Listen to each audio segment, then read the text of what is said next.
ಶಾಸ್ತ್ರದಲ್ಲಿ ಒಂದು ಅಳತೆಯನ್ನು ಹೇಳಿದ್ದಾರೆ. ಪ್ರತಿಯೊಂದು ಆ ಗ್ರಂಥಗಳೇನಿದೆಯೋ ಆ ಗ್ರಂಥಗಳಲ್ಲಿ ಆ ಒಂದೊಂದು ದ್ರವ್ಯವನ್ನು ಇಂತಿಷ್ಟು ಹಾಕ್ಬೇಕು ಅಂತ ಹೇಳ್ಬಿಟ್ಟಿದ್ದಾರೆ. ಆದ್ರೆ ಆ ದ್ರವ್ಯಗಳನ್ನ ಅಷ್ಟೇ ಹಾಕಿದ್ರು ಅಷ್ಟಬಂಧ ತಯಾರು ಮಾಡ್ಲಿಕ್ಕೆ ಯಾರ ಹತ್ರ ಸಾಧ್ಯ ಇಲ್ಲ. ಅದಕ್ಕೂ ಪೂರ್ವ ವ್ಯವಸ್ಥಿತವಾಗಿರುವಂತಹ ಗ್ರಾಮ ಹಾಗೂ ನಗರಗಳ ನಿರ್ಮಾಣ, ಗ್ರಾಮಗಳ ನಿರ್ಮಾಣ ಪ್ರತಿಯೊಂದನ್ನು ಮಾಡ್ತಾ ಇದ್ರು. ಗ್ರಾಮದ ಮಧ್ಯದಲ್ಲಿ ಒಂದು ದೇವರು, ಪೂರ್ವದಲ್ಲಿ ಇನ್ನೊಂದು ದೇವರು, ಆಗ್ನೇಯಕ್ಕೆ ಮತ್ತೊಂದು ದೇವರು, ಹೀಗೆ ಆಯಾ ದಿಕ್ಕಿನಲ್ಲೇ ಬೇರೆ ಬೇರೆ ದೇವರು, ನೈಋತ್ಯದಲ್ಲಿ ಒಂದು ದೇವರು, ಹೀಗೆ ಬೇರೆ ಬೇರೆ ದಿಕ್ಕಿನಲ್ಲಿ ಬೇರೆ ಬೇರೆ ದೇವರನ್ನೇ ಸ್ಥಾಪನೆ ಮಾಡ್ಕೊಳ್ತಾ ಇದ್ರು. ಯಾಕೆಂತಂದ್ರೆ ದೇವರನ್ನ ಸ್ಥಾಪನೆಯನ್ನು ಮಾಡುವಂತಹ ಉದ್ದೇಶ. ಇವತ್ತು ಯಾರೋ ಒಬ್ಬ ತಾಂತ್ರಿಕ ಸ್ಥಾಪನೆಯನ್ನು ಮಾಡಿರ್ತಾನೆ, ಕೆಲವೆಡೆಯಲ್ಲಿ ಮನುಷ್ಯರ ಸ್ಥಾಪನೆ ಮಾಡಿದ್ದಿದ್ರೆ, ಹಿಂದೆ ಋಷಿಮುನಿಗಳ ಸ್ಥಾಪನೆಯನ್ನು ಮಾಡ್ತಾ ಇದ್ರು. ಕೆಲವು ದೇವಸ್ಥಾನಗಳನ್ನ ದೇವತೆಗಳೇ ಸ್ಥಾಪನೆಯನ್ನು ಮಾಡಿದ್ದಾರೆ. ಅನೇಕ ಪುರಾಣ ಕಥೆಗಳನ್ನೆಲ್ಲ ಕಾಣ್ತೇವೆ. ಅದು ಸಾಕ್ಷಾತ್ತಾಗಿ ದೇವರೇ ಇಟ್ಟಿದ್ದು. ಅದನ್ನೆಲ್ಲ ನಾವು ಪುನಃ ಪುನಃ ತೆಗೆಯಲಿಕ್ಕೆ ನಮಗೆ ಅವಕಾಶವೇ ಇಲ್ಲ. ಆ ಜಾಗದಿಂದ ಹೊಂದಿಸ್ಲಿಕ್ಕೆ ಸಾಧ್ಯ ಇಲ್ಲ. ಈ ಅಷ್ಟಬಂಧಗಳು ಹಾಳಾದ್ರೆ ಒಂದು ಕಡೆಯಲ್ಲಿ ಹೋದ್ರೆ ಅದಕ್ಕೆ ಮತ್ತೆ ಪುನರ್ ಪ್ರತಿಷ್ಠಾಪನೆಯನ್ನೇ ಮಾಡ್ಬೇಕಾ ಅಥವಾ ಅಲ್ಲೇ ಅದನ್ನ ಸರಿಪಡಿಸಿಕೊಳ್ಬಹುದಾ? ಈಗ ದೇವತಾ ಪ್ರತಿಷ್ಠಾಪನೆಯ ವಿಧಿವಿಧಾನಗಳನ್ನ ಆಗಮಶಾಸ್ತ್ರದಲ್ಲಿ ಏನ್ ಹೇಳಿದೆ ಎಂಬಂತಹದನ್ನ ನೀವು ತಿಳಿಸ್ಕೊಟ್ರಿ. ಈ ದೇವತಾ ಪ್ರತಿಷ್ಠಾಪನೆಯನ್ನ ಮಾಡುವಾಗ ಅಷ್ಟಬಂಧಗಳನ್ನ ಹಾಕ್ತಾರೆ ದೇವಾಲಯದಲ್ಲಿ. ಈ ಅಷ್ಟಬಂಧ ಹಾಕುವಂತಹದ್ದು ಅಂತಂದ್ರೆ ಏನು? ಹಾಗೆಯೇ ಯಾವ ರೀತಿಯ ದೇವರಿಗೆ ಯಾವ ರೀತಿಯಾದಂತಹ ಅಷ್ಟಬಂಧಗಳನ್ನ ಹಾಕ್ತಾರೆ? ಅಷ್ಟಬಂಧ ಹಾಕದೇನು ಕೆಲವೊಂದು ದೇವರ ಪ್ರತಿಷ್ಠಾಪನೆಯನ್ನ ಮಾಡ್ತಾರೆ. ಈ ನಾಗರು ಈ ರೀತಿಯಾದಂತಹ ದೇವರುಗಳನ್ನ ಅಷ್ಟಬಂಧ ಹಾಕದೆ ಮಾಡ್ತಾರೆ. ಅದಕ್ಕೂ ಇದಕ್ಕೂ ಏನು ವ್ಯತ್ಯಾಸಗಳಿವೆ? ಯಾಕಾಗಿ ಅಷ್ಟಬಂಧದ ಪದ್ಧತಿಯನ್ನ ಮಾಡ್ತಾರೆ? ಅದನ್ನ ಅಷ್ಟಬಂಧ ಎನ್ನುವಂತಹದ್ದು ಒಂದು ಅಂಟು ದ್ರವ್ಯ. ಪೀಠ ಹಾಗೂ ಮೂರ್ತಿ ಇವೆರಡನ್ನ ಚೆನ್ನಾಗಿ ಬೆಸೆಯತಕ್ಕಂತಹ ಒಂದು ಸಾಮಗ್ರಿ ಅಥವಾ ಅಂಟು ಪದಾರ್ಥ. ಅದನ್ನ ಬಹಳ ಹಿಂದಿನ ಕಾಲದಿಂದಲೂ ಹೇಳಿದ್ದಾರೆ, ಶಾಸ್ತ್ರಗಳ ಮೂಲಕವಾಗಿಯೂ ಇದೆ. ಈ ಅಷ್ಟಬಂಧ ಅಂತಂದ್ರೆ ಇದು ಬಹಳಷ್ಟು, ಈ ಅಷ್ಟಬಂಧ ಎನ್ನುವಂತ ಈ ದ್ರವ್ಯವನ್ನೇ ಮಾಡಲಿಕ್ಕೆ ಬಹಳಷ್ಟು ಗ್ರಂಥಗಳಲ್ಲಿ ಬಹಳಷ್ಟು ರೀತಿಯಲ್ಲಿದೆ. ಈಗಾಗಲೇ ನಾನು ಹೇಳಿರುವಂತ 28 ಆಗಮಗಳಿವೆ. 28 ಆಗಮಗಳ ಹೊರತಾಗಿಯೂ ಮತ್ತು ಬಹಳಷ್ಟು ಆಗಮ ಗ್ರಂಥಗಳಿದೆ. ಆ ಎಲ್ಲ ಗ್ರಂಥಗಳಲ್ಲೂ ಈ ಅಷ್ಟಬಂಧ ವಿಧಾನವನ್ನು ಹೇಳಿದ್ದಾರೆ. ಅಂದ್ರೆ 8 ರೀತಿಯಾದಂತಹ ವಸ್ತುಗಳು ಅಥವಾ 16 ರೀತಿಯಾದಂತಹ ವಸ್ತುಗಳು, ಅಥವಾ ಈ ಅಷ್ಟಬಂಧಗಳಲ್ಲೇ ಬೇರೆ ಬೇರೆ ವಿಧಾನ ಉಂಟು. ತ್ರಿಬಂಧ, ಪಂಚಬಂಧ, ಹೀಗೆಲ್ಲ ಆ ಸಂಘಾತ ದ್ರವ್ಯಗಳೇನಿದೆಯೋ ಆ ದ್ರವ್ಯಗಳನ್ನ ಅನುಸರಿಸಿ ಎಷ್ಟು ದ್ರವ್ಯಗಳನ್ನ ಉಪಯೋಗಿಸಿ ನಾವು ಆ ದ್ರವ್ಯವನ್ನ ಅಷ್ಟಬಂಧ ಎನ್ನುವಂತಹದ್ದನ್ನ ಮಾಡ್ತೇವೆ. ಅದಕ್ಕೆ ಶೀತಲಾಷ್ಟಬಂಧ, ಉಷ್ಣಾಷ್ಟಬಂಧ ಇತ್ಯಾದಿ ಬೇರೆ ಬೇರೆ ರೀತಿಯಲ್ಲಿ ಶಾಸ್ತ್ರದಲ್ಲೇ ಹೇಳಿದ್ದಾರೆ. ಶಾಸ್ತ್ರದಲ್ಲೇ ಹೇಳಿರ್ತಕ್ಕಂತಹ ವಿಧಾನ ಏನಿದೆಯೋ ಅದಕ್ಕನುಸಾರವಾಗಿ ಶಾಸ್ತ್ರದಲ್ಲಿ ಒಂದು ಅಳತೆಯನ್ನು ಹೇಳಿದ್ದಾರೆ. ಪ್ರತಿಯೊಂದು ಗ್ರಂಥಗಳೇನಿದೆಯೋ ಆ ಗ್ರಂಥಗಳಲ್ಲಿ ಆ ಒಂದೊಂದು ದ್ರವ್ಯವನ್ನು ಇಂತಿಷ್ಟು ಹಾಕ್ಬೇಕು ಅಂತ ಹೇಳ್ಬಿಟ್ಟಿದ್ದಾರೆ. ಆದ್ರೆ ಆ ದ್ರವ್ಯಗಳನ್ನ ಅಷ್ಟೇ ಹಾಕಿದ್ರು ಅಷ್ಟಬಂಧ ತಯಾರು ಮಾಡ್ಲಿಕ್ಕೆ ಯಾರ ಹತ್ರ ಸಾಧ್ಯ ಇಲ್ಲ. ಅದಕ್ಕೂ ಪೂರ್ವ ಪರಂಪರೆ ಹಾಗೂ ಆ ಉಪದೇಶ ಎನ್ನುವಂಥದ್ದು ಬೇಕೆ. ಅದಕ್ಕಾಗಿಯೇ ಈ ಅಷ್ಟಬಂಧದ ಪ್ರಕರಣವನ್ನ ಹೇಳುವಂತಹ ಸಂದರ್ಭದಲ್ಲಿ ಕ್ರಿಯಾಸಾರಾದಿ ಅನೇಕ ಗ್ರಂಥಗಳು ಗೌಪ್ಯಮೇತನ ಮನೀಷಿಭಿ, ಇದು ಗೌಪ್ಯವಾಗಿರತಕ್ಕಂತಹದ್ದು, ಇದನ್ನು ಎಲ್ಲೂ ಹೇಳಬಾರದು. ಈಗ ನಾನು ಹೇಳಿದ್ನಲ್ಲ, ಈ ಆವಾಹನೆಯ ಪ್ರಕ್ರಿಯೆ ಅದನ್ನ ಏನು ಅಂತ, ಅದರ ಒಳಗಡೆ ಏನಿದೆ ಇದನ್ನ ಅದು ರಹಸ್ಯವಾಗಿರುವಂತಹದ್ದು. ಅದನ್ನ ನಾವ್ ಎಲ್ಲೆಡೆಯಲ್ಲೂ ಘಂಟಾಘೋಷವಾಗಿ ಹೇಳುವಂತೆ ಇಲ್ಲ. ಏನ್ ಮಾಡ್ತೀರಿ ನಾವ್ ಹೇಳುವಂತೆ ಇಲ್ಲ. ಯಾವ ಮಂತ್ರವನ್ನ ಹೇಳ್ತೀರಿ, ಯಾವ ದೇವರನ್ನ ಸ್ಥಾಪನೆ ಮಾಡ್ಬೇಕಾದ್ರೆ ಯಾವ ಮಂತ್ರ ಹೇಳ್ತೀರಿ, ಅದನ್ನ ಹೇಳುವಂತೆ ಇಲ್ಲ. ಅದು ಗುರುವಿನಿಂದ ಕೇಳಿ ಅದನ್ನ ಆತ ಮಾತ್ರ ಕೇಳುವಂತೆ, ಆ ವ್ಯಕ್ತಿಗೆ ಮಾತ್ರ, ಆ ತಾಂತ್ರಿಕನಾಗಿರ್ತಕ್ಕಂಥ ವ್ಯಕ್ತಿ ಮಾತ್ರ ಅದನ್ನ ಮಾಡ್ಲಿಕ್ಕೆ ಸಮರ್ಥನೆ ಇರ್ತಾನೆ, ಅವನು ಮಾತ್ರ ಮಾಡ್ಬೇಕು. ಅದನ್ನ ದೀಕ್ಷೆ ಪಡೆದುಕೊಂಡಿರ್ತಕ್ಕಂಥ ತಾಂತ್ರಿಕರು ಮಾತ್ರ ಸಾಧ್ಯ ಅದನ್ನ ಮಾಡ್ಲಿಕ್ಕೆ.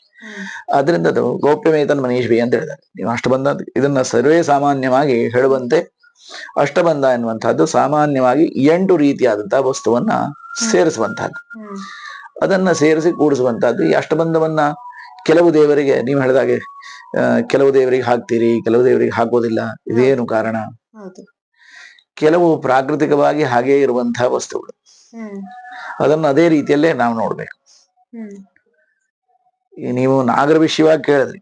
ನಾಗರ ವಿಷಯವಾಗಿ ದೊಡ್ಡದಾದಂತಹ ಸಂದೇಹ, ಕೆಲವರ ವಾದ ಇದೆಲ್ಲ ಬಹಳಷ್ಟಿದೆ.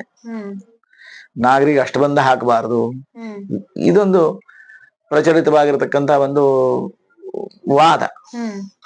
ಆ ನಾಗದೇವತೆಗೂ ಕೂಡ ಅಷ್ಟಬಂಧವನ್ನು ಹಾಕಬೇಕು, ಅದಕ್ಕೆ ಫಣಗಳು ಅಂದ್ರೆ ಏನು ಹೆಡೆಗಳು ಇರ್ತವೆ, ಕಣ್ಣಿರ್ತವೆ ಇತ್ಯಾದಿಗಳನ್ನೆಲ್ಲ ನಾವು ನಿರ್ಮಾಣವನ್ನು ಮಾಡ್ತೇವೆ. ಮಾಡಿ ಅದಕ್ಕೆ ಒಂದು ಪೀಠವನ್ನು ನಾವು ಇರ್ತಾವೆ. ಅದಕ್ಕೆ ಬಂಧನ ಮಾಡ್ಲಿಕ್ಕೆ ಅಷ್ಟಬಂಧವನ್ನು ಹಾಕಬೇಕು ಅಂತಲೇ ಗ್ರಂಥ ಹೇಳಿದೆ. ಇದೇ ನಮ್ಮ ಆಗಮ ಗ್ರಂಥಗಳು ಅಷ್ಟಬಂಧವನ್ನು ಹಾಕಿ ಕೂಡಿಸ್ಬೇಕು ಅಂತ ಹೇಳಿದೆ. ಅದು ಹೇಗೆ ನಾಗರಿಗೆ ಹಾಕಬಾರದು ಅಂತ ಹೇಳ್ತಾರೆ ಗೊತ್ತಿಲ್ಲ. ಇನ್ನು ಕೆಲವು ದೇವತೆಗಳಿಗೆಲ್ಲ ಅಷ್ಟಬಂಧದ ಅವಶ್ಯಕತೆ ಇರೋದಿಲ್ಲ. ಕೆಲವು ಮಣ್ಣಿನಲ್ಲೇ ಇರತಕ್ಕಂತಹ ದೇವತೆಗಳು, ಪ್ರಕೃತಿಯನ್ನ ನಾವು ಪ್ರಕೃತಿಯ ರೂಪದಲ್ಲೇ ಕಾಣಬೇಕು. ಕಲ್ಲು ಎಲ್ಲಿಂದ ಹುಟ್ಟಿದೆ? ಮಣ್ಣಿನ ಮಧ್ಯದಲ್ಲಿ ಇರತಕ್ಕಂಥದ್ದು, ಅಥವಾ ಮಣ್ಣಿನ ಒಳಗಡೆಯೇ ಹುದುಗಿರತಕ್ಕಂಥದ್ದು. ಅದೇ ರೀತಿಯಲ್ಲೇ ನಾವು ಕಾಣಬೇಕು. ಪ್ರಕೃತಿಯನ್ನ ನಾವೇನೋ ಬದಲಾವಣೆಯನ್ನು ಮಾಡಿದ್ರೆ ಅದು ವಿಕೃತಿ ಅಂತ ಹೇಳಿಸ್ಕೊಡ್ತದೆ. ಆವಾಗ ಅದರಿಂದ ನಮಗೆ ತೊಂದರೆ ಆಗ್ತದೆ ಬಿಟ್ರೆ ಒಳ್ಳೇದಾಗ್ಲಿಕ್ಕೆ ಸಾಧ್ಯ ಇಲ್ಲ. ಆದ್ರಿಂದ ಅದಕ್ಕೆ ಅಷ್ಟಬಂಧದ ಅಗತ್ಯ ಇಲ್ಲ. ಕಲ್ಲಿನ ರೂಪದಲ್ಲೇ ಇರ್ತದೆ. ಅದಕ್ಕೆ ಮತ್ತೆ ಅಷ್ಟಬಂಧ ಹಾಕೋ ಅಗತ್ಯ ಇರೋದಿಲ್ಲ. ಅದರಿಂದ ಅದಕ್ಕೆ ಅವಶ್ಯಕತೆ ಇಲ್ಲ. ಏನು ಮರದ ಬುಡಕ್ಕೆ ಅವಶ್ಯಕತೆ ಇರೋದಿಲ್ಲ. ಮರದ ಯಾಕೆಂದ್ರೆ ಕೆಲವು ಕಡೆಯಲ್ಲಿ ಚೌಡಿ ಅಂತ ಕರೀತೇವೆ, ಮರದಲ್ಲಿ ಇದೆ ಅಂತ ಹೇಳ್ತೇವೆ. ಆ ಮರಕ್ಕೆ ಅದಕ್ಕೆ ಅವಶ್ಯಕತೆ ಇಲ್ಲ.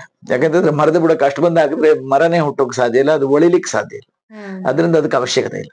ಅಂದ್ರೆ ಯಾವುದನ್ನ ಹಾಕೋದ್ರಿಂದ ಅಷ್ಟಬಂಧದ ಅವಶ್ಯಕತೆ ಇದೆ, ಎಲ್ಲಿ ಅದರ ಅವಶ್ಯಕತೆ ಇದೆ ಎನ್ನುವಂತಹದನ್ನ ನೋಡ್ಕೊಂಡು ನಾವು ಅಷ್ಟಬಂಧ ಹಾಕೋದು.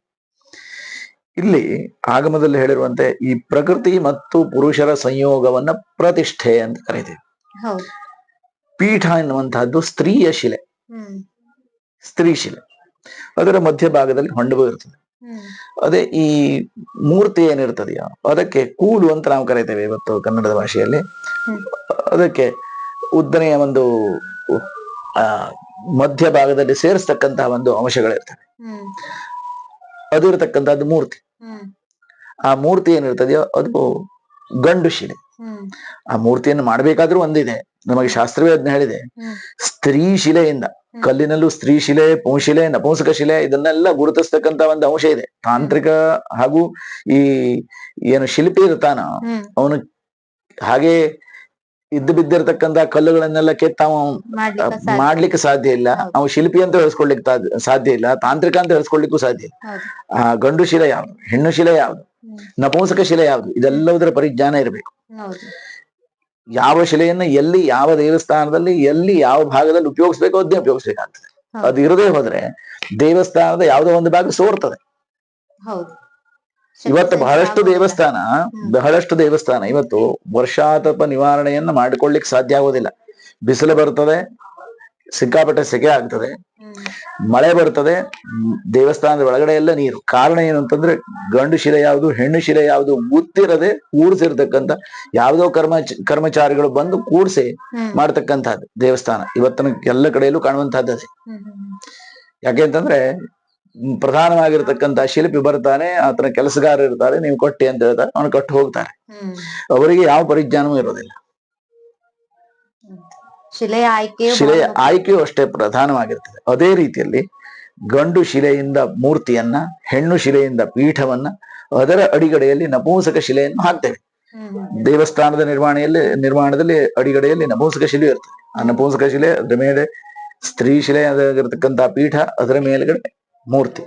ಇವನ್ನೆಲ್ಲದನ್ನು ಕೂಡಿಸ್ಬೇಕಾಗ್ತದೆ. ಮೇಲೆ ಈ ಸ್ತ್ರೀ ಶಿಲೆ ಹಾಗೂ ಪುಂಶಿಲೆ ಎರಡನ್ನು ಅಂದ್ರೆ ಮೂರ್ತಿ ಹಾಗೂ ಪೀಠ ಇದೆರಡನ್ನು ಸಂಯೋಜನೆಯನ್ನು ಮಾಡತಕ್ಕಂತಹ ಯಾವ ಅಂಶ ಇರ್ತದೆಯೋ ಅದು ಈ ಅಷ್ಟಬಂಧ ಎನ್ನುವಂತಹ ದ್ರವ್ಯವೇ ಆಗ್ಬೇಕು. ಅದನ್ನ ಅಷ್ಟಬಂಧ ಅಂತಂದ್ರೆ ಹಾಗೆ ನಿರ್ಮಾಣ ಮಾಡ್ಲಿಕ್ಕೆ ಸಾಧ್ಯ ಇಲ್ಲ. ಇವತ್ತು ಎಲ್ಲ ರೀತಿಯಾದಂತಹ ವಸ್ತುಗಳು ಸಿಗುತ್ತಾವೆ, ಎಲ್ಲೆಲ್ಲಿಂದನೋ ನಾವು ತೋರಿಸ್ತೇವೆ, ಅದನ್ನ ಕುಟ್ತೇವೆ, ಅದನ್ನ ಹಿಟ್ಟು ಮಾಡ್ತೇವೆ, ಅಥವಾ ಯಾವುದೋ ಯಂತ್ರದ ಸಹಾಯದಿಂದ ಮಾಡ್ತೇವೆ. ಕೂಡಲೇ ಆ ದ್ರವ್ಯ ತಯಾರಾಗ್ತದೆ, ಅದನ್ನ ತಂದು ಸೇರಿಸಿ ಬಿಡಬಹುದು. ಹಾಗೆ ಮಾಡ್ತಾ ಇದ್ದೇವೆ. ಆದ್ರೆ ಅದು ಅಲ್ಲ. ಯಾಕೆಂತಂದ್ರೆ 1 ವರ್ಷಗಳ ಪರ್ಯಂತವಾಗಿ ಆ ದ್ರವ್ಯಗಳನ್ನ, 8 ದ್ರವ್ಯಗಳನ್ನ ಕುಟ್ಟಿ ಜಪ್ಪಿ ಅದನ್ನ ಹಿಂಡಿ ಅದನ್ನ ಬಿಸಿಲಲ್ಲಿ ಇಡಿಸೋದು ಹಾಗೂ ತಂಪಿಗೆ ತರೋದು ಹೀಗೆ ಮಾಡ್ತಾ 1 ವರ್ಷಗಳವರೆಗೆ ಅದನ್ನ ಜಪ್ಪಿ ಕುಟ್ಟಿ ಅದನ್ನ ಹದಕ್ಕೆ ತಂದು ಅಂತಹ ಒಂದು ಅಷ್ಟಬಂಧದ ಸ್ಥಾಪನೆಯನ್ನು ಮಾಡಿದಾಗ ಅದು 60 ವರ್ಷಗಳ ಕಾಲ ಅದು ಬಾಳಿಕೆಗೆ ಬರ್ತದೆ, ಗಟ್ಟಿಯಾಗಿ ನಿಲ್ಲುತ್ತದೆ ಅಂತ ಹೇಳಿದ್ದಾರೆ. ಇವತ್ತು ಯಾವ ಕಡೆ ಹಾಕಿದ ಅಷ್ಟಬಂಧವು ಅಷ್ಟು ದಿವಸ ನಿಲ್ಲೋದಿಲ್ಲ. ಕಾರಣ ಏನು ಅಂತಂದ್ರೆ ಅಷ್ಟು ಯಾರು ಯಾವುದು ಮಾಡೋದಿಲ್ಲ. ಎಲ್ಲ ವೇಗವಾಗಿ ಆಗುವಂತಹದ್ದು, ವೇಗವಾಗಿ ಬೇಕು ನಮಗೆ. ಮತ್ತು ಒಂದು ದೇವಸ್ಥಾನ ಕಟ್ಲಿಕ್ಕೆ 12 ವರ್ಷಗಳಷ್ಟು ಕಾಲ ಅವಕಾಶ ಹಿಂದೆ ತಗೊಳ್ತಿದ್ರು. ಕಾರಣ ಏನು ಅಂತಂದ್ರೆ ದೇವಸ್ಥಾನದ ಕಲ್ಲುಗಳ ಆಯ್ಕೆ ಹಾಗೂ ಅದನ್ನ ಅಷ್ಟು ಸರಿಯಾಗಿ ಅದರ ನಿರ್ಮಾಣ ಎನ್ನುವಂತಹದನ್ನ ಮಾಡ್ತಾ ಇದ್ರು. ಅದರಿಂದ ಅದು ಸೋರ್ತಾ ಇರ್ಲಿಲ್ಲ. ಇವತ್ತು ಇದೆಲ್ಲ ಆಗ್ಲಿಕ್ಕೆ ಕಾರಣ ಇಂತಹ ಒಂದು ನಮ್ಮ ಗಡಬಿಡಿ, ಅದರಿಂದಾಗಿ ಇಂತಹದೆಲ್ಲ ಆಗೋದು. ಈ ಅಷ್ಟಬಂಧ ಎನ್ನುವಂತಹದ್ದೇನಿದೆಯೋ ಇದನ್ನೇ ಹಾಕಬೇಕು. ಯಾಕೆಂತಂದ್ರೆ ಇದಕ್ಕೆ ವಿಶೇಷವಾಗಿರುವಂತಹ ದ್ರವ್ಯಗಳಿವೆ. ಶಂಕ ಸರ್ಜಾ ಭಯಾಲಾಕ್ಷ ಕಾರ್ಬಾಸನ ಮನೀತಕಂ ಚತುರಾಲೋಪಲೇರ್ಯುಕ್ತಂ ಅಷ್ಟಬಂಧಂ ಪ್ರಕೀರ್ತಿತಂ ಅಂತ ಒಂದು ರೀತಿಯಾದಂತಹ ಒಂದು ವಾತುಲಾಗಮದಲ್ಲಿ ಹೇಳಿರ್ತಕ್ಕಂಥದ್ದು. ವಾತುಲ ಎನ್ನುವಂತ ನಮ್ಮ ಆಗಮ ಏನಿದೆಯೋ ಈ ಆಗಮದಲ್ಲಿ ಹೇಳಿರ್ತಕ್ಕಂಥ ಒಂದು ಶ್ಲೋಕ. ಇದನ್ನ ಅನುಸರಿಸಿದ್ರೆ ಶಂಕದ ಹಿಟ್ಟು, ಶಂಕವನ್ನು ತಗೊಳ್ಬೇಕು, ಅದನ್ನು ಹಿಟ್ಟು ಮಾಡಬೇಕು. ಅದೇ ರೀತಿಯಲ್ಲಿ ಅರಗು ಜೊತೆಗೆ ಲಾಕ್ಷ ಅಂದ್ರೆ ಅರಗು, ಅದೇ ರೀತಿಯಲ್ಲಿ ಈ ರಾಳ, ಮರಳು, ಅದೇ ರೀತಿಯಲ್ಲಿ ನೆಲ್ಲಿಕಾಯಿನ ಹಿಟ್ಟು, ಈ ಹಿಟ್ಟು ಇದನ್ನೆಲ್ಲವುದನ್ನು ಸೇರಿಸಿ ಕೊನೆಗೆ ಅದಕ್ಕೆ ನವನೀತ ಅಂದ್ರೆ ಬೆಣ್ಣೆ, ಹತ್ತಿ ಇವೆಲ್ಲವುದನ್ನು ಸೇರಿಸಿ ಅದನ್ನು ಕುಟ್ಟಿ ಅದನ್ನು ಮರ್ದನ ಮಾಡಿ ಬಿಸಿಲಿನಲ್ಲಿ ಇಡೋದು. ಅದೇ ಬಿಸಿಲಿನಲ್ಲಿ ಅದು ಕರಗಬೇಕು, ನೀರಿನಷ್ಟು ಕರಗುತ್ತದೆ ಅದು. ಇವತ್ತಿಗೂ ನಾವು ಅದ್ ಮಾಡಿ ನೋಡಿದ್ದೇವೆ, ನೀರಿನಷ್ಟು ಕರಗ್ತದೆ. ಅಂತಹ ಬಂಧ ಏನಿರ್ತದೆಯೋ ಅದನ್ನ ಕುಟ್ಟಿ ಜಪ್ಪಿ 1 ವರ್ಷಗಳ ಕಾಲ ಅದನ್ನ ಮರ್ದನವನ್ನು ಮಾಡಿ ಅದನ್ನು ಮಾಡಿದಾಗ ಅದು ಸರಿಯಾದಂತಹ ಅಷ್ಟಬಂಧ. ಅಂತಹ ಅಷ್ಟಬಂಧವನ್ನ ನಾವು ದೇವರಿಗೆ ಹಾಕಬೇಕು. ಅಂದ್ರೆ ಪೀಠ ಹಾಗೂ ಆ ಮೂರ್ತಿ ಏನಿದೆಯೋ ಅದನ್ನ ಬಂಧನವನ್ನು ಮಾಡುವಂತಹ ಒಂದು ದ್ರವ್ಯ. ಆ ದ್ರವ್ಯಗಳನ್ನ ನಾವು ಭಕ್ತಿಯಿಂದ ಅದಕ್ಕೆ ಆ ನವಶಕ್ತಿ, ದೇವರಿಗೆ ನವಶಕ್ತಿಗಳು ಅಂತ ಇರ್ತಾರೆ. ಪ್ರತಿಯೊಂದು ದೇವರಿಗೆ ನವಶಕ್ತಿ, ದೇವರಿಗೆ 9 ಶಕ್ತಿ ದೇವತೆಗಳು. ದೇವರ ಸುತ್ತಲೂ ಇರತಕ್ಕಂತ ಆ ನವಶಕ್ತಿಯಾತ್ಮಕವಾಗಿರತಕ್ಕಂತಹ ಯಾವ ಅಷ್ಟಬಂಧ ಇರ್ತದೆ ಅಂದ್ರೆ ಅಷ್ಟಬಂಧ ಮಾಡಿ ಆ ಅಷ್ಟಬಂಧ ಹವನ ಅಂತಂದ್ರೆ ಈ ನವಶಕ್ತಿಯಿಂದನೇ ತುಪ್ಪದಿಂದ ಹವನವನ್ನು ಮಾಡಿ ಅದರ ಸಂಪಾತವನ್ನ ಸಮರ್ಪಣೆಯನ್ನ ಮಾಡಿ ಆ ದ್ರವ್ಯವನ್ನ ದೇವರ ಸುತ್ತಮುತ್ತಲೂ ನಾವು ಅದನ್ನ ಹಾಕಿ ಅದನ್ನ ಭದ್ರಗೊಳಿಸ್ತೇವೆ, ಬಿಗಿ ಮಾಡ್ತೇವೆ. ಹಾಗಾದಾಗ ಆ ಮೂರ್ತಿ ಹಾಗೂ ಆ ಪೀಠ ಅದು ಬಿಡ್ಲಿಕ್ಕೆ ಸಾಧ್ಯ ಇಲ್ಲ, ಒಳಗಡೆ ನೀರು ಹೋಗ್ಲಿಕ್ಕೆ ಸಾಧ್ಯ ಇಲ್ಲ, ನೀರು ಹೋಗೋದಿಲ್ಲ. ನೀರು ಹೋದರೆ ಅಷ್ಟಬಂಧ ಒಂದು ವೇಳೆ ಶಿಥಿಲ ಆದ್ರೆ ಅದಕ್ಕೆ ಎಲ್ಲ ದೋಷಗಳನ್ನ ಶಾಸ್ತ್ರದಲ್ಲಿ ಹೇಳಿದ್ದಾರೆ. ಅಂದ್ರೆ ಪೂರ್ವ ಭಾಗಕ್ಕೆ, ಆಗ್ನೇಯ ಭಾಗಕ್ಕೆ, ಇದಕ್ಕೆಲ್ಲ ಆಯಾ ದಿಕ್ಕಿನ ಅಧಿಪತಿಗಳೇನಿದ್ದಾರೋ ಅವರಿಂದ ಬರತಕ್ಕಂತಹ ತೊಂದರೆಗಳೇ ಬರ್ತಾರೆ. ಆಗ್ನೇಯ ದಿಕ್ಕಿಗೆ ಒಂದು ವೇಳೆ ಬಂಧ ಹೋಯ್ತು ಅಂತ ಅಂದ್ರೆ ಆ ದೇವಸ್ಥಾನಕ್ಕೋ ಆ ಗ್ರಾಮದಲ್ಲೋ ಎಲ್ಲೋ ಆಗ್ನೇಯ ದಿಕ್ಕಿಗೋ ಅಥವಾ ಎಲ್ಲೋ ಒಂದು ಊರಿನಲ್ಲಿ ಬೆಂಕಿ ಬೀಳುತ್ತದೆ ಎನ್ನುವಂತಹದ್ದೇ ಅರ್ಥ. ಯಾಮ್ಯವ ಮೃತಿ ರುಚ್ಯತೆ ಅಂದ್ರೆ ದಕ್ಷಿಣ ದಿಕ್ಕಿನಲ್ಲಿ ಬಂಧ ಹೋಯ್ತು ಅಂತ ಆದ್ರೆ ಊರಿನಲ್ಲಿ ಮರಣಗಳೆಲ್ಲ ಸಂಭವಿಸ್ತವೆ. ವಾರುಣ ದಿಕ್ಕಿನಲ್ಲಿ ಹೋಯ್ತು ಅಂತಾದ್ರೆ ಮಳೆಯ ಆರ್ಭಟ ಸಿಕ್ಕಾಪಟ್ಟೆ ಆಗ್ತದೆ. ನೈಋತ್ಯವೋ ಅಥವಾ ವಾಯುವ್ಯೋ ಈ ಕಡೆಯಲ್ಲಿ ಇದ್ರೆ ವಾಯುವಿನ ಪ್ರಕೋಪ ಇಡೀ ಊರಿನಲ್ಲಿ ಉಂಟಾಗ್ತದೆ. ಹೀಗೆ ಆಯಾ ದಿಕ್ಕಿಗೆ ಹೇಳಿರತಕ್ಕಂತಹ ದೇವತೆಗಳಿಂದ ಬರತಕ್ಕಂತಹ ಯಾವ ತೊಂದರೆ ಬರಬಹುದೋ ಆ ದಿಕ್ಕಿನ ಅಧಿಪತಿಗಳಿಂದ ಬರುವಂತಹ ತೊಂದರೆಗಳೇನುಂಟೋ ಅದು ಗ್ರಾಮಕ್ಕೆ ಬರುತ್ತದೆ. ಆದ್ದರಿಂದ ಈ ಅಷ್ಟಬಂಧವನ್ನೇ ಅಲ್ಲಿ ಹಾಕ್ಲಿಕ್ಕೆ ಹೇಳಿದ್ದಾರೆ. ಯಾಕೆಂತಂದ್ರೆ ನಮ್ಮ ಹಿಂದಿನವರು ವ್ಯವಸ್ಥಿತವಾಗಿರುವಂತಹ ಗ್ರಾಮ ಹಾಗೂ ನಗರಗಳ ನಿರ್ಮಾಣ, ಗ್ರಾಮಗಳ ನಿರ್ಮಾಣ ಪ್ರತಿಯೊಂದನ್ನು ಮಾಡ್ತಾ ಇದ್ರು. ಗ್ರಾಮದ ಮಧ್ಯದಲ್ಲಿ ಒಂದು ದೇವರು, ಪೂರ್ವದಲ್ಲಿ ಇನ್ನೊಂದು ದೇವರು, ಆಗ್ನೇಯಕ್ಕೆ ಮತ್ತೊಂದು ದೇವರು, ಹೀಗೆ ಆಯಾ ದಿಕ್ಕಿನಲ್ಲೇ ಬೇರೆ ಬೇರೆ ದೇವರು, ನೈಋತ್ಯದಲ್ಲಿ ಒಂದು ದೇವರು, ಹೀಗೆ ಬೇರೆ ಬೇರೆ ದಿಕ್ಕಿನಲ್ಲಿ ಬೇರೆ ಬೇರೆ ದೇವರನ್ನೇ ಸ್ಥಾಪನೆ ಮಾಡ್ಕೊಳ್ತಾ ಇದ್ರು. ಆ ದೇವಸ್ಥಾನ ಯಾವ ರೀತಿಯಲ್ಲಿ ಇರ್ತದೆಯೋ ಅದಕ್ಕನುಗುಣವಾಗಿ ನಾವು ನಡೆದಾಡತಕ್ಕಂತಹ ಮಾರ್ಗ, ನೀರು ಹೋಗತಕ್ಕಂತಹ ಮಾರ್ಗ, ಇದನ್ನೆಲ್ಲ ಒಂದು ವ್ಯವಸ್ಥಿತ, ಅದಕ್ಕೆಲ್ಲ ಸ್ವಸ್ತಿಕ ಗ್ರಾಮ, ಹೀಗೆ ಅನೇಕ ಗ್ರಾಮಗಳು, ಅನೇಕ ನಗರಗಳು ಎಲ್ಲ ಇದೆ, ಅದನ್ನೆಲ್ಲ ನಿರ್ಮಾಣ ಮಾಡ್ತಿದ್ರು. ಆದ್ರಿಂದ ಹಾಗೆ ಮಾಡಿರ್ತಕ್ಕಂತಹ ಆ ಗ್ರಾಮಗಳಲ್ಲಿ ಏನಿರ್ತದೆಯೋ ಆ ಗ್ರಾಮಗಳಲ್ಲಿ ಈ ಅಷ್ಟಬಂಧ ಏನಿರ್ತದೆಯೋ ಅಷ್ಟಬಂಧದ ಲೋಪ ಆದಾಗ ಆಯಾ ದಿಕ್ಕಿಗೆ ಅಂತಹದ್ದೇ ತೊಂದರೆಯನ್ನು ಕೊಡ್ತಾ ಇತ್ತು. ಇವತ್ತಿಗೂ ಕೂಡ ಗ್ರಾಮದ ನಿರ್ಮಾಣ ಹೇಗೂ ಆಗಲಿ, ದೇವಸ್ಥಾನದಲ್ಲಿರ್ತಕ್ಕಂತಹ ಆ ಮೂರ್ತಿಯ ಸುತ್ತಮುತ್ತಲು ಹಾಕಿರತಕ್ಕಂತಹ ಅಷ್ಟಬಂಧ ಲೋಪ ಆದಾಗ ಯಾವ ದಿಕ್ಕೋ ಅದನ್ನ ನೋಡ್ಕೊಂಡು ಅದಕ್ಕೆ ಗ್ರಾಮಕ್ಕೆ ಹೀಗೆ ಇಂತಹದ್ದೇ ದೋಷ ಬರ್ತದೆ, ತೊಂದರೆ ಬರ್ತದೆ ಅಂತ ಹೇಳ್ತಾರೆ. ಕಾರಣ ಏನು ಅಂತಂದ್ರೆ ಆ ದೇವರಿಗೂ ನಮಗೂ ಇರತಕ್ಕಂತಹ ಸಂಬಂಧ. ಗ್ರಾಮದಲ್ಲಿ ವಾಸವಾಗಿರ್ತಕ್ಕಂಥ ನಾವು ನಮ್ಮ ದೇವರು, ಯಾಕೆಂದ್ರೆ ನಮ್ಮ ಬಗ್ಗಾಗೆ ಇದ್ದದ್ದು ಅದೇ. ಆದ್ರಿಂದ ಆ ದೇವರಿಗೂ ನಮಗೂ ಅಷ್ಟು ಅವಿನಾಭಾವ ಸಂಬಂಧ ಇರೋದ್ರಿಂದ ಆ ದೇವರ ಕೋಪವೂ ಕೂಡ ಅಲ್ಲಿ, ದೇವರ ಕೋಪ ಅಂತ ದೇವರು ಯಾವ್ದು ಕೋಪ ಮಾಡ್ಕೊಳ್ಳೋದಿಲ್ಲ. ಯಾಕೆಂತಂದ್ರೆ ದೇವ್ರು ನಮಗೆ ಒಳ್ಳೆಯದನ್ನ ಮಾಡ್ಲಿಕ್ಕಾಗಿ ಇರೋದು. ಆದ್ರೆ ನಮ್ಮಿಂದ ಆಗಿರತಕ್ಕಂತ ತಪ್ಪಿನಿಂದಾಗಿ ಆ ದೋಷ ಎನ್ನುವಂತಹದ್ದು ನಮಗೆ ಬರ್ತದೆ. ಅದರಿಂದ ಅಷ್ಟಬಂಧ ಎನ್ನುವಂತಹ ಈ ಇದನ್ನ ದ್ರವ್ಯವನ್ನ ನಾವು ಅಲ್ಲಿ ಅರ್ಪಣೆಯನ್ನು ಮಾಡಬೇಕು. ಇದು ಮೂರ್ತಿಯನ್ನ ಹಾಗೂ ಅಲ್ಲಿರ್ತಕ್ಕಂಥ ಪೀಠವನ್ನ ಬೆಸೆಯತಕ್ಕಂತ ಒಂದು ವಿಶೇಷವಾಗಿರುವಂತಹ ಅಂಟು ದ್ರವ್ಯ. ಅದೇ ರೀತಿಯಲ್ಲಿ ದೇವಸ್ಥಾನಗಳಲ್ಲಿ ಬೇರೆ ಬೇರೆ ಕಡೆಯಲ್ಲಿ ಕಲ್ಲುಗಳ ಜೋಡಣೆಗೆ ಸುಧಾಬಂಧ ಅಂತ ಬೇರೆ ಹೇಳಿದ್ದಾರೆ.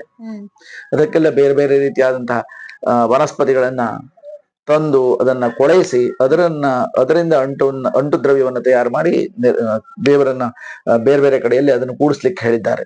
ಎಲ್ಲ ಈಗಿನ ಇದ್ರಲ್ಲಾದ್ರೆ ಸಿಮೆಂಟ್ ಹಾಕ್ತಾರೆ, ಕೂಡಿಸ್ತಾರೆ, 3 ವರ್ಷ ಅದು ಸೋರ್ಲಿಕ್ಕೆ ಶುರುವಾಗ್ತದೆ, ಬಿದ್ದು ಹೋಗ್ತದೆ. ಆದ್ರೆ ಈ ಅಷ್ಟಬಂಧಗಳು, ಸುಧಾಬಂಧ ಇದರೆಲ್ಲ ನಿರ್ಮಾಣ ಇವುಗಳ ನಿರ್ಮಾಣ ಎನ್ನುವಂತಹದ್ದು ನಮಗೆ ಬಹು ಹಿಂದಿನಿಂದಲೂ ಬಂದಿತ್ತು. ವರಾಮಿಹಿರುವಂತ ಆಚಾರ್ಯರು ಇವತ್ತು ವಜ್ರಾಷ್ಟಬಂಧ ಇತ್ಯಾದಿಗಳ ಅನೇಕ ದ್ರವ್ಯಗಳ ಸಂಘಾತವನ್ನು ಹೇಳಿದ್ದಾರೆ. ಕೇವಲ 3 ವಸ್ತುಗಳನ್ನು ಕೂಡಿಸ್ತಾರೆ. ಇದರಿಂದ ವರ್ಷಾಯುತ ಸ್ಥಾಯಿ ಅಂದ್ರೆ 10,000 ವರ್ಷಗಳಷ್ಟು ಸ್ಥಿರವಾಗಿರತಕ್ಕಂತ ಒಂದು ಅಂಟು ದ್ರವ್ಯವನ್ನ ನಿರ್ಮಾಣ ಮಾಡಿರುವಂತಹ ಒಂದು ನಿದರ್ಶನವನ್ನು ನಾವು ಕಂಡಿದ್ದೇವೆ. ನಮ್ಮ ವರಾಮಿರ ಬೃಹತ್ ಸಮಿತಿಯಲ್ಲಿ ಇದನ್ನು ಸ್ಪಷ್ಟವಾಗಿ ಹೇಳಿದ್ದಾರೆ. ತಬರ, ಕಂಚು ಹಾಗೂ ಕಬ್ಬಿಣ ಇದನ್ನ ಸೇರಿಸಿ ಅದನ್ನ ಕರಗಿಸಿ ದೇವಸ್ಥಾನಗಳಿಗೆ ಸಂತಪ್ತೋದಾತವ್ಯ, ಅದನ್ನ ಸಂತಪ್ತ ಮಾಡಿ ಅದನ್ನ ದೇವಸ್ಥಾನದ ಕೆಲವು ಭಾಗಗಳಲ್ಲಿ ಹಾಕಿದಾಗ ಅದು ವರ್ಷಾಯುತ ಸ್ಥಾಯಿ ಅಂದ್ರೆ 10,000 ವರ್ಷಗಳ ಕಾಲ ಆ ದೇವಸ್ಥಾನವನ್ನ ಬೀಳದಂತೆ ಗಟ್ಟಿಯಾಗಿ ಹಿಡ್ಕೊಂಡಿರ್ತಿತ್ತು. ಅಂತಹ ದೇವಸ್ಥಾನಗಳೇ ಅನೇಕ ಕಡೆಯಲ್ಲಿ ಬಹು ಹಿಂದಿನಿಂದಲೂ ಸ್ಥಾಪಿತವಾಗಿರತಕ್ಕಂತಹ ದೇವಸ್ಥಾನಗಳು ಇವತ್ತು ಗಟ್ಟಿಯಾಗಿ ನೆಲೆ ನಿಂತುಕೊಂಡಿದೆ. ಅಂತಹ ದೇವರ ಕೃಪೆಗೆ ನಾವು ಇವತ್ತು ಒಳಗಾಯಿಕೊಂಡಿದ್ದೇವೆ. ಹೀಗೆ ಈ ಅಷ್ಟಬಂಧಗಳನ್ನೆಲ್ಲ ನಾವು ನಿರ್ಮಾಣವನ್ನು ಮಾಡುವಂತಹದ್ದೇನಿದೆಯೋ ಅದನ್ನ ಶಾಸ್ತ್ರಬದ್ಧವಾಗಿ ಮಾಡಿಕೊಳ್ಳುವಂತಹದ್ದು ನಮಗೆ ಶ್ರೇಯಸ್ಕರ ಅಂತ ನಾನು ಹೇಳಲಿಕ್ಕೆ ಇಚ್ಛೆ ಪಡ್ತೇನೆ. ಇದು ದೇವರಿಗಲ್ಲ, ನಮ್ಮ ಸಲುವಾಗಿ ನಾವು ಮಾಡ್ಕೊಳ್ಬೇಕು ಅಂತ. ಈ ಅಷ್ಟಬಂಧಗಳು ಹಾಳಾದ್ರೆ ಒಂದು ಕಡೆಯಲ್ಲಿ ಹೋದ್ರೆ ಅದಕ್ಕೆ ಮತ್ತೆ ಪುನರ್ ಪ್ರತಿಷ್ಠಾಪನೆಯನ್ನೇ ಮಾಡ್ಬೇಕಾ ಅಥವಾ ಅಲ್ಲೇ ಅದನ್ನ ಸರಿಪಡಿಸಿಕೊಳ್ಬಹುದಾ? ಅಲ್ಲಲ್ಲಿಯೇ ಸರಿಪಡಿಸುವಂತಹ ಒಂದು ವಿಧಾನವೂ ಇದೆ. ಯಾಕೆಂತಂದ್ರೆ ದೇವರನ್ನ ಸ್ಥಾಪನೆಯನ್ನು ಮಾಡುವಂತಹ ಉದ್ದೇಶ. ಇವತ್ತು ಯಾರೋ ಒಬ್ಬ ತಾಂತ್ರಿಕ ಸ್ಥಾಪನೆಯನ್ನು ಮಾಡಿರ್ತಾನೆ, ಕೆಲವೆಡೆಯಲ್ಲಿ ಮನುಷ್ಯರ ಸ್ಥಾಪನೆ ಮಾಡಿದ್ದಿದ್ರೆ, ಹಿಂದೆ ಋಷಿಮುನಿಗಳ ಸ್ಥಾಪನೆಯನ್ನು ಮಾಡ್ತಾ ಇದ್ರು. ಕೆಲವು ದೇವಸ್ಥಾನಗಳನ್ನ ದೇವತೆಗಳೇ ಸ್ಥಾಪನೆಯನ್ನು ಮಾಡಿದ್ದಾರೆ. ಅನೇಕ ಪುರಾಣ ಕಥೆಗಳನ್ನೆಲ್ಲ ಕಾಣ್ತೇವೆ. ಅದು ಸಾಕ್ಷಾತ್ತಾಗಿ ದೇವರೇ ಇಟ್ಟಿದ್ರು. ಅದನ್ನೆಲ್ಲ ನಾವು ಪುನಃ ಪುನಃ ತೆಗೆಯಲಿಕ್ಕೆ ನಮಗೆ ಅವಕಾಶವೇ ಇಲ್ಲ. ಆ ಜಾಗದಿಂದ ಹೊಂದಿಸ್ಲಿಕ್ಕೆ ಸಾಧ್ಯ ಇಲ್ಲ, ಅವಕಾಶ ಇಲ್ಲ. ಯಾಕೆಂತಂದ್ರೆ ಆ ಸ್ಥಾಪನೆಯನ್ನು ಮಾಡಿರತಕ್ಕಂತ ವ್ಯಕ್ತಿಯ ಉದ್ದೇಶ ಆಕಲ್ಪಾಂತ ಸ್ಥಾಸ್ನುಭಾವೇನ ಭಕ್ತಿಯ, ಪ್ರಳಯ ಕಾಲದವರೆಗೂ ಕೂಡ ಆ ದೇವರು ಅಲ್ಲೇ ಇರಬೇಕು ಎನ್ನುವಂತಹ ಭಾವನೆಯಿಂದ ಆತ ಇಟ್ಟಿರ್ತಾನೆ. ಹಾಗೆ ಆ ಭಾವನೆಯಿಂದ ಅಲ್ಲಿ ಸ್ಥಾಪನೆ ಮಾಡೋದ್ರಿಂದ ಮನುಷ್ಯ ಸಹಜರಾಗಿರ್ತಕ್ಕಂತ ನಾವು ಅದನ್ನ ಅಲುಗಾಡಿಸ್ಲಿಕ್ಕೆ ಸಾಧ್ಯ ಇಲ್ಲ. ಅದೇ ಮನುಷ್ಯರೇ ಸ್ಥಾಪನೆ ಮಾಡಿರ್ತಕ್ಕಂಥದ್ದು ಅಂತಹ ಲಿಂಗಗಳು, ಅಂತಹ ಮೂರ್ತಿಗಳು ಇರ್ತಾವೆ. ಅದಕ್ಕೂ ಅಷ್ಟಬಂಧ ಹೋಗ್ತಾವೆ. ಆ ಸಂದರ್ಭದಲ್ಲಿ ನಮಗೆ ಬದಲಾವಣೆಯನ್ನು ಮಾಡುವಂತಹದ್ದು ಅಂದ್ರೆ ಆ ಮೂರ್ತಿಯನ್ನ ತೆಗೆದು ಮತ್ತು ಪುನಃ ಅಷ್ಟಬಂಧವನ್ನು ಹಾಕಬಹುದು ಅಂತ ನಮಗೆ ಒಂದು ಆಪದ್ಧರ್ಮವನ್ನು ಕೊಟ್ಟಿದೆ. ಅಂದ್ರೆ ಅದನ್ನ ನಾವು ನಿತ್ಯ ಧರ್ಮ ಅಂತ ಮಾಡಬಾರ್ದು. ಅದನ್ನ ನಾವು ನಮ್ಮ ಮನಸ್ಸಿಗೆ ಕಂಡಾಗ ಅದನ್ನ ತೆಗೆದು ಹಾಕ್ಬಿಡ್ಬಹುದು ಅಂತ ಹಾಕ್ಲಿಕ್ಕೂ ಸಾಧ್ಯ ಇಲ್ಲ, ಹಾಕಬಾರ್ದು. ಒಂದು ವೇಳೆ ಅಡಿಗಡೆಯಲ್ಲಿ ನಾವು ಹಾಕಿರತಕ್ಕಂತ ಅಷ್ಟಬಂಧ ಹೋಗಿ ಆ ದೇವರ ಹಾಗೂ ಪೀಠದ ಮಧ್ಯದಲ್ಲಿ ನೀರು ಹೋಗಿ ಅಲ್ಲಿ ಕ್ರಿಮಿಕೀಟಗಳೆಲ್ಲ ಒಂದು ವೇಳೆ ಆದದ್ದಿದ್ರೆ ಅಂತಹ ಸಂದರ್ಭದಲ್ಲಿ ದೇವರನ್ನು ತೆಗಿಬೇಕು. ಅಲ್ಲಿವರೆಗೆ ನಮಗೆ ತೆಗಿಲಿಕ್ಕೆ ಅಧಿಕಾರವೇ ಇಲ್ಲ. ಅಲ್ಲಿವರೆಗೆ ಆ ದೇವರು ಹಾಗೆ ಇರ್ಬೇಕು. ಒಂದು ವೇಳೆ ನೀರು ಹೋದದ್ದಿದ್ರೆ ಆವಾಗ ತಪ್ಪು ನಡೀತದೆ, ತಪ್ಪು ಸಂಘಟಿಸ್ತವೆ, ಕೆಳಗಡೆಯಲ್ಲಿ ಸಣ್ಣ ಹುಳು ಅಪ್ಪಡಿಗಳಾಗಬಹುದು. ಆದ್ರಿಂದ ಅಂತಹ ಸಂದರ್ಭದಲ್ಲಿ ನಾವು ತೆಗಿಬೇಕು. ಅದರಿಂದ ನಾವು ಅದನ್ನು ನೋಡ್ಬೇಕು. ಯಾಕೆಂತಂದ್ರೆ ಅದು ತೆಗಿಲಿಕ್ಕೆ ಅವಕಾಶ ಇಲ್ಲ. ಒಳಗಡೆ ನೀರು ಹೋಗ್ಲಿಲ್ಲ ಅಂತಾದ್ರೆ ನಾವು ತೆಗಿಲಿಕ್ಕೆ ಅವಕಾಶ ಇಲ್ಲ, ಅವಾಗ ತೆಗಿಬಾರ್ದು. ಒಂದ್ ವೇಳೆ ಮೂರ್ತಿಗಳು ಅದಕ್ಕೂ ಅದನ್ನ ಬದಲಾವಣೆ ಮಾಡುವಂತಹ ಸಂದರ್ಭ ಕೆಲವೆಡೆಯಲ್ಲಿ ಇರ್ತವೆ, ಭಿನ್ನವಾಗ್ತವೆ. ಮನುಷ್ಯರ ಒಂದು ಯಾವುದೋ ದುರಾದೃಷ್ಟವ ಆ ಮೂರ್ತಿ ತುಂಡಾಗುವಂತಹದ್ದು ಹೀಗೆಲ್ಲದೆಲ್ಲ ಆಗ್ತದೆ. ಆದ್ರೆ ನಾವು ಹಾಗೆ ಬದಲಾವಣೆ ಮಾಡ್ಲಿಕ್ಕೆ ಅವಕಾಶ ಇರುವುದಿಲ್ಲ. ಅದು ಮನುಷ್ಯರು ಸ್ಥಾಪನೆ ಮಾಡಿರುವಂತಹ ಮೂರ್ತಿ ಅಂತ ಆದರೆ ಅಂತಹ ಸಂದರ್ಭದಲ್ಲಿ ಅದು 100 ವರ್ಷಕ್ಕೂ ಮೇಲ್ಪಟ್ಟಾಯಿತು ಅದು ಅಂತ ಆದ್ರೆ ಅದನ್ನ ಪ್ರಾಚೀನ ಬಿಂಬ ಅಂತ ನಾವು ತಿಳ್ಕೊಳ್ಬೇಕು. ಅಂತಹ ಪ್ರಾಚೀನವಾಗಿರತಕ್ಕಂತಹ ಮೂರ್ತಿಯನ್ನ ಬದಲಾವಣೆಯನ್ನ ಮಾಡ್ಲಿಕ್ಕೆ ನಮಗೆ ಅವಕಾಶ ಇಲ್ಲ ಶಾಸ್ತ್ರದಲ್ಲಿ. ಅದು ಭಿನ್ನವಾದ್ರೂ ಕೂಡ ಅದನ್ನೇ ಪೂಜೆ ಮಾಡ್ಬೇಕಾಗ್ತದೆ. ಯಾಕೆಂತಂದ್ರೆ ಅದು ಪ್ರಾಚೀನವಾಗಿರತಕ್ಕಂತಹದ್ದು. ಅದನ್ನ ಹಿಂದೆ ಸ್ಥಾಪನೆ ಮಾಡಿರತಕ್ಕಂತಹ ವ್ಯಕ್ತಿಯಷ್ಟು ಶಕ್ತಿ ನಮಗಿರೋದಿಲ್ಲ. ಅಂತಹ ಶಕ್ತಿ ಇದ್ರೆ ಅಥವಾ ಅಂತಹ ಯೋಗಿಗಳು ಅಂತಹ ತಪಸ್ವಿಗಳು ಇದ್ರೆ ಅದನ್ನ ಅಂತಹ ಶಕ್ತಿ ಇರತಕ್ಕಂತಹ ಯೋಗಿಗಳು ತಪಸ್ವಿಗಳು ಹೇಳಿದರೆ ಅಂತಹ ಸಂದರ್ಭದಲ್ಲಿ ನಾವು ಅದನ್ನ ಬದಲಾವಣೆಯನ್ನು ಮಾಡ್ಲಿಕ್ಕೆ ಸಾಧ್ಯ ಆಗ್ತದೆ. ಇಲ್ಲದೆ ಹೋದ್ರೆ ಅದನ್ನ ಅಂತಹ ಮೂರ್ತಿಯನ್ನು ನಾವು ಬದಲಾವಣೆಯನ್ನು ಮಾಡ್ಲಿಕ್ಕೆ ಅವಕಾಶವೂ ಇಲ್ಲ. ಅಂತಹ ಬಂಧವನ್ನು ನಾವು ತೆಗಿಲಿಕ್ಕೆ ಅವಕಾಶ ಇಲ್ಲ. ಅದು ಭಿನ್ನ ಆಗಿದೆ ಅಂತ ಅವರು ಸೂಚನೆ ಕೊಡ್ಬೇಕು. ಅಥವಾ ಯಾವುದೋ ಒಬ್ಬ ತಾಂತ್ರಿಕ ಅಷ್ಟು ಸಮರ್ಥವಾಗಿ ಅದನ್ನ ಇದು ಬಂದ ಹೋಗಿದೆ, ಇಲ್ಲಿ ಒಳಗಡೆ ನೀರು ಹೋಗ್ತದೆ ಅಂತ ಪ್ರಮಾಣಬದ್ಧವಾಗಿ ಆತ ಹೇಳ್ಬೇಕು. ಹಾಗಾದಾಗ ಮಾತ್ರ ಅದು ಅವಕಾಶ ಇದೆ, ತೆಗಿಲಿಕ್ಕೆ ಸಾಧ್ಯ ಇದೆ. ಇಲ್ಲ ಅಂತಂದ್ರೆ ಈಗ ಸ್ವಲ್ಪ ಸ್ವಲ್ಪ ಹಾಳಾಗ್ತಾ ಇದೆ ಅಥವಾ ಬೇರೆ ದೇವಸ್ಥಾನವನ್ನು ಕಟ್ಟಬೇಕು ಅಂತ ಏನೋ ಒಂದು ಉದ್ದೇಶ ಇದೆ ನಮ್ಗೆ ಅಂತ ಆದ್ರೆ ಪ್ರಾಸಾದ ನವೀಕರಣ ಸಂದರ್ಭದಲ್ಲಿ ಅದನ್ನು ಮಾಡ್ಲಿಕ್ಕೆ ಶಾಸ್ತ್ರದಲ್ಲಿ ಹೇಳಿದ್ದಾರೆ. ಆ ಮೂರ್ತಿಯನ್ನ ಅಲುಗಾಡಿಸದೆ ಅಲ್ಲಿಯೇ ಇಟ್ಟುಕೊಂಡು ಆ ಮೂರ್ತಿಯ ಸುತ್ತಮುತ್ತಲು ಒಂದು ಪಂಜರದ ನಿರ್ಮಾಣವನ್ನು ಮಾಡಿ ಮೂರ್ತಿಯ ಮೇಲೆ ಯಾವುದೇ ಕಲ್ಲುಗಳು ಬೀಳದಂತೆ ಮಾಡಿ ಅದನ್ನ ಪುನಃ ನಿರ್ಮಾಣ ಮಾಡಬಹುದು. ಆದರೂ ಕೆಲವೆಡೆಯಲ್ಲಿ ಅದನ್ನ ನಾವು ತೆಗೆದು ಈ ಕಡೆ ಇಟ್ಕೊಳ್ಬೇಕಾಗ್ತದೆ. ಕಾರಣ ಯಾಕೆ ಅಂತಂದ್ರೆ ಇಡೀ ದೇವಸ್ಥಾನದ ಪ್ರಾರಂಭದಿಂದ ನಾವು ಕಟ್ಕೊಳ್ತಾ ಬರಬೇಕು. ಆ ದೇವಸ್ಥಾನಕ್ಕೆ ಸಂಬಂಧಪಟ್ಟಿರುವಂತಹ ಮೂಲ ಶಿಲೆ, ಆಧಾರ ಶಿಲೆ, ಅದರ ಮೇಲ್ಗಡೆ ನಿಧಿ ಕಲಶ, ಅದನ್ನೆಲ್ಲ ನಾವು ಬದಲಾವಣೆಯನ್ನು ಮಾಡಿದ್ರೆ ಅಲ್ಲಿಂದ ನಾವು ಪ್ರಾರಂಭ ಮಾಡ್ತೇವೆ, ಸರಿಯಾಗಿ ಕಟ್ತೇವೆ ಅಂತ ಆದ್ರೆ ಆ ಸಂದರ್ಭದಲ್ಲಿ ನಮಗೆ ದೇವರನ್ನ ಬಾಲಾಲಯ ಅಂತ ಮಾಡಿಕೊಂಡು, ಅಂದ್ರೆ ಒಂದು ಚಿಕ್ಕ ಆಲಯ, ಈ ದೊಡ್ಡದಾಗಿರತಕ್ಕಂತಹ ದೇವಸ್ಥಾನ ಏನಿರ್ತದೆಯೋ ಅದೇ ರೀತಿಯಲ್ಲಿ ಸಣ್ಣದಾಗಿರತಕ್ಕಂತಹ ಆಲಯವನ್ನ ಕಟ್ಟಿ ಅಲ್ಲಿ ಒಂದು ಬಾಲಬಿಂಬವನ್ನ ಸಣ್ಣದಾಗಿರತಕ್ಕಂತಹ ಮೂರ್ತಿಯನ್ನ ಇಟ್ಟು ಅದಕ್ಕೆ ಪೂಜೆಯನ್ನು ನಡೆಸ್ತಾ ನಾವು ಆ ದೇವಸ್ಥಾನದ ಜಾಗದಲ್ಲಿ ಅದನ್ನು ಸರಿಯಾಗಿ ಕಟ್ಟಬಹುದು ಅಂತ ನಮಗೆ ಶಾಸ್ತ್ರ ಹೇಳಿದೆ. ಇಲ್ಲವಾದ್ರೆ ಅದಕ್ಕೆ ಅವಕಾಶಗಳಿಲ್ಲ.